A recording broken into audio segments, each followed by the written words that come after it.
السلام علیکم ورحمۃ اللہ وبرکاتہ۔ عزیز طلبہ، امید ہے کہ آپ خیر و عافیت سے ہوں گے۔ آج اردو کے مضمون کا دوسرا لیکچر ہے، جس کے اندر ہم سبق پڑھیں گے، سبق نیکی کا بدلہ۔ آئیے شروع کرتے ہیں آج کے سبق۔ بسم اللہ الرحمن الرحیم۔ سبق نیکی کا بدلہ، صفحہ نمبر 11۔ صفحہ نمبر 11 نکال دیجیے۔ سبق کا نام ہے نیکی کا بدلہ۔ سبق کا خلاصہ بیان کرتا چلوں۔ اس سبق میں نیکی کی اہمیت کے متعلق بتلایا گیا کہ نیکی کتنی ضروری ہے، اور جو شخص سچے دل سے نیکی کرتا ہے، اللہ تعالیٰ آخرت میں تو ہر کسی کو اس کی نیکی کا بدلہ تو عطا فرمائیں گے، اللہ تعالیٰ دنیا میں بھی اس کو اس کی نیکی کا بدلہ عطا فرما دیتے ہیں۔ سبق کا مرکزی کردار ایران کا ایک تاجر ہے جس کا نام مہریار ہے، جو انتہائی نیک، سچا اور سب کا خیر خواہ تھا، اور اپنے علاقے کے اندر انتہائی مشہور تھا۔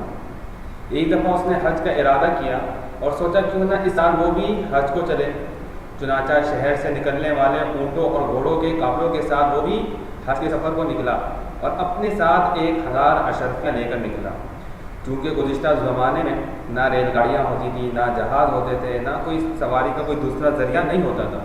سواری کا واحد ذریعے یہ اونٹ اور گھوڑے ہوتے تھے، جو کئی مہینوں، تقریباً 6-8 مہینے چلتے تھے، اور بیچ میں کہیں بڑے شہر کے اندر رک کر ٹھہرتے تھے تاکہ جانور آرام کر لیں جو اتنے مسلسل چل رہے ہیں۔ تو اس طرح قافلہ نکلتا تھا۔ چنانچہ وہ اسی طرح ایک قافلے کے ساتھ شامل ہو گیا۔ چنانچہ قافلہ چلتا رہا۔ راستے میں قافلہ ایک بڑے شہر میں 3 دن کے لیے رکا تاکہ آرام کر لے اور جانور دوبارہ فریش ہوں، اور پھر دوبارہ قافلہ جاری رکھ کیا جائے۔ تو جس شہر کے اندر قافلہ 3 دن کے رکا تھا، ایک دن مہریار یعنی اس تاجر نے شہر کو دیکھنے کے لیے نکلا، تو اس نے دیکھا کہ ایک عورت کچرے کو کورید رہی ہے، یعنی کچرے کو نکال رہی ہے، کورید رہی ہے، اس کے اندر سے کوئی چیز ڈھونڈنے کی کوشش کر رہی ہے۔ اتنے میں اس عورت کے ہاتھ ایک مردہ مرغی آئی، اور وہ اس کو لے کر اپنے گھر کی طرف جانے لگی۔ چنانچہ اس تاجر نے اس عورت کا پیچھا کیا کہ وہ عورت یہ مردہ مرغی کے ساتھ کیا کرتی ہے۔ تاجر نے دیکھا کہ وہ عورت ایک پرانے خستہ سے مکان میں داخل ہوئی، بچوں کو کہنے لگی، آج تمہارے لیے بڑے مزے کے کھانے کی چیز لائی ہوں۔ یہ دیکھ کر تاجر کا دل بھر آیا اور اس کی آنکھوں سے آنسو جاری ہوئے، اور وہ سوچنے لگا کہ یہ عورت اپنے بچوں کا پیٹ پالنے کے لیے کیا کیا مشقتیں اٹھاتی ہوگی۔ تاجر فوراً اپنے قافلے کی طرف گیا، 1000 اشرفیاں اٹھائیں، اس عورت کے دروازے پر گیا، دستک دی اور کہنے لگا، آپ کی امانت ہے۔ لیکن عورت نے وہ پیسے لینے سے انکار کر دیا اور کہا، میں تو تمہیں جانتی بھی نہیں، تو یہ امانت کہاں سے آئی؟ تاجر مسلسل عورت کو وہ پیسے دینے چاہا، لیکن عورت مسلسل وہ پیسے لینے سے انکار کرتی رہی۔ اس پر تاجر نے کہا، اگر آپ یہ پیسے نہیں لوگی تو میں اس کو اسی کچرے کے ڈھیر میں پھینک دوں گا جہاں سے آپ نے مردہ مرغی نکالی ہے۔ بڑھیا کی آنکھوں میں آنسو آ جاتے ہیں، اور بڑھیا تاجر کو دعا دیتی ہے، اللہ تمہیں اس کا اجر دے۔ وہ تاجر پیسے ختم ہونے کی وجہ سے اسی شہر میں رک کر کام کاج شروع کر دیتا ہے تاکہ کچھ پیسے جمع ہو اور واپس اپنے شہر کی طرف لوٹ آئے، جبکہ اس کے قافلے والے حج کے لیے روانہ ہو جاتے ہیں۔ ایک دن صبح سویرے اونٹنی پر سوار ایک شخص تاجر کے پاس آ کر کہتا ہے کہ کوئی کام کرو گے؟ جس پر تاجر کہتا ہے، کیوں نہیں؟ اونٹنی سوار کہتا ہے کہ میں حج کو جا رہا ہوں اور میرا کوئی ساتھی نہیں، اور مجھے کام میں ہاتھ بٹانے کے لیے ایک شخص کی ضرورت ہے، میرے پاس ایک اور اونٹنی بھی ہے، اگر تم اس پر سوار ہو جاؤ۔ اس پر تاجر بہت خوش ہوتا ہے کہ چلو اس بہانے حج بھی ادا ہو جائے گا۔ چنانچہ وہ دونوں حج کے لیے نکلتے ہیں اور حج کے مناسک اور حج کی ارکان ادا کرتے ہیں، اور حج جب ختم ہو جاتا ہے تو یہ لوگ حج سے فارغ ہو کر واپس لوٹتے ہیں۔ جب حج سے فارغ ہو کر اونٹنی سوار تاجر کا شکریہ ادا کرتا ہے اور 10,000 اشرفیاں تاجر کے ہاتھ میں رکھ دیتا ہے۔ تاجر نے کہا، یہ کیا؟ میں نے تو کوئی اتنا بڑا کام نہیں کیا کہ آپ مجھے 10,000 اشرفیاں دے رہے ہیں، یہ تو میرے کام کی مزدوری سے کئی بڑھ کر ہے۔ جس پر وہ اونٹنی سوار کہتا ہے، یہ تمہاری مزدوری نہیں